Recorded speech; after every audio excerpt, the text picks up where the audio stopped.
I went over to Gatsby's house one Sunday afternoon. I hadn't been there 2 minutes when somebody brought Tom Buchanan in for a drink. We all settled down and Gatsby began to talk with Tom. I do believe we met somewhere before, Mr. Buchanan. Oh, yes, we did. I remember that very 2 weeks well. ago. 2 weeks ago. Oh, yeah, you're with Nick here. I know your wife. That's so. Nick, you live here? Next door. We'll all come to your next party, Mr. Gatsby. What do you say? Certainly. I would be delighted to have you.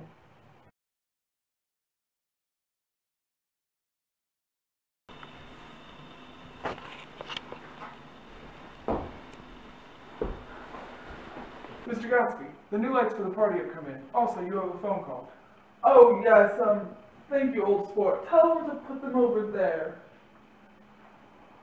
Hey, it's Park. Got the bonds, but the client's only willing to pay 70% of what we agreed on. Well, 70% isn't 100, is it, old sport? If he doesn't want the number we agreed on, then tell him I have no business with him.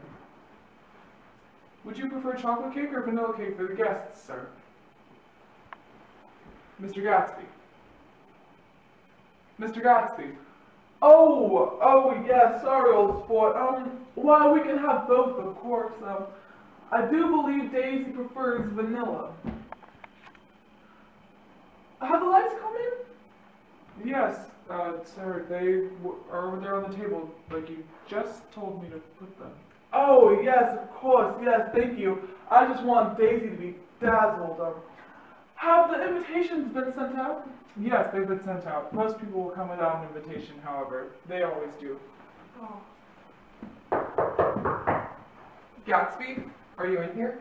I'm over here. Come in, old sport. What do you think? It's beautiful, just as all your parties are. But this one must be perfect. I want her to love it. I'm sure she will. That night, Tom and Daisy came to Gatsby's party. Perhaps Tom's presence gave the evening its peculiar quality of oppressiveness. It stands out in my memory from Gatsby's other parties that summer.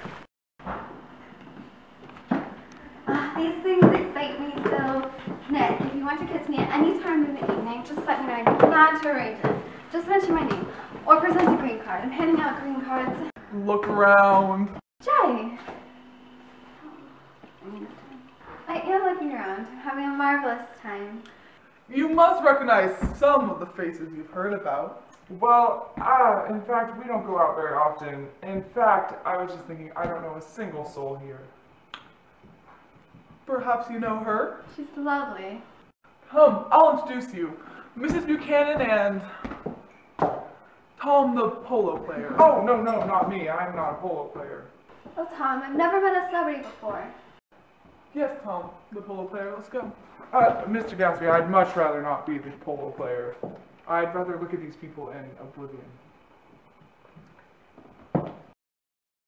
Daisy and Gatsby danced. I remember being surprised. I had never seen him dance before.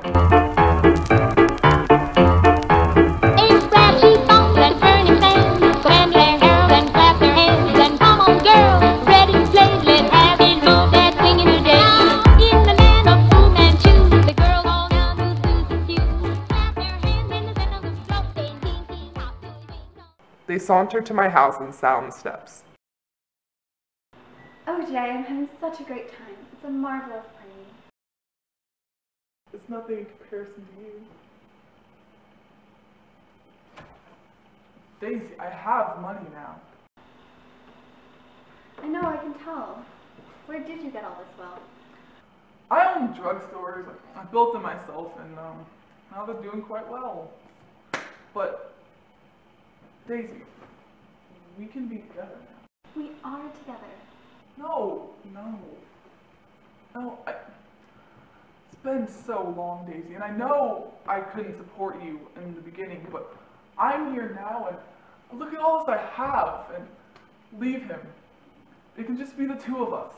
We can be together, okay? Just leave him. Oh, look, Jay, they're sitting down to eat. Come on, I'm hungry. Let's go get some food. Let's go. Okay, Take Daisy and go find a good table spot. I'll see you later. Okay. Come on, Daisy.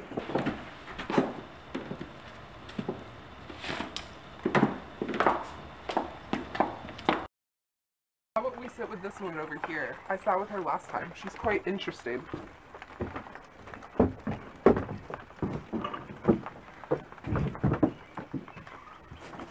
Do you mind if I eat with some people over here? My fellow's getting off some funny stuff. Oh, go ahead. If you want to take down any addresses, here's my little gold pencil. We were at a particularly tipsy table. I'd enjoyed these people only 2 weeks before, but what had amused me then turned septic on the air now. How do you feel, Miss Bedecker? What? Oh, she's alright. I've heard people like her who've had 5 or 6 cocktails always start yelling. She ought to leave it alone. I do leave it alone.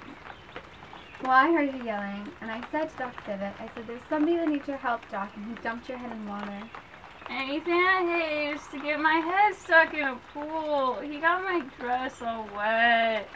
And back in New Jersey, he almost drowned me once. Well, you really ought to leave it alone. Tell that to Doc Simon. His hand shakes so much, I won't let him operate on me. After the party, I sat on the front lawn with Daisy and Tom while they waited for their car. We sat in silence for a while. Who is this Gatsby fellow anyhow? Some big bootlegger? Where'd you hear that? I didn't hear it. I imagined it. A lot of these newly rich people are just big bootleggers. Not Gatsby. Well, he must have really strained himself to put this menagerie together. Well, at least they're more interesting than the ones we have. You didn't seem so interested. Well, I was. Hey, did you see the look on Daisy's face when that woman asked her to take her into a cold shower? No, none of these people were invited. She certainly wasn't invited. And Gatsby's just too polite to object. Well, I'd like to know who this Gatsby fellow is and what he does. I'm going to make a point of finding out. I can tell you right now, he owns some drugstores and built them up. Our car's here. Good night, Nick.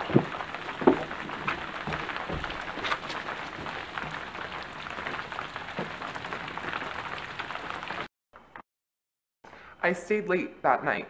Gatsby asked me to wait until he was free. She didn't like it. Of course she did. No, she didn't like it. She didn't have a good time. I feel far away from her. It's hard to make her understand. You mean about the dance? The dance, no, old sport. The dance is unimportant. I could read from his expression what Gatsby wanted. He wanted nothing less of Daisy than he should go to Tom and say, I never loved you. That sentence would obliterate 4 years. She doesn't understand. She used to be able to understand. We'd sit for hours. I wouldn't ask too much of her. You can't relive the past. Can't repeat the past? Why, of course you can. I'm gonna fix it just the way it was before. She'll see. We talked about the past. For a moment, a phrase tried to take shape in my mouth, and I parted my lips, but they made no sound, and what I had almost remembered was uncommunicable forever.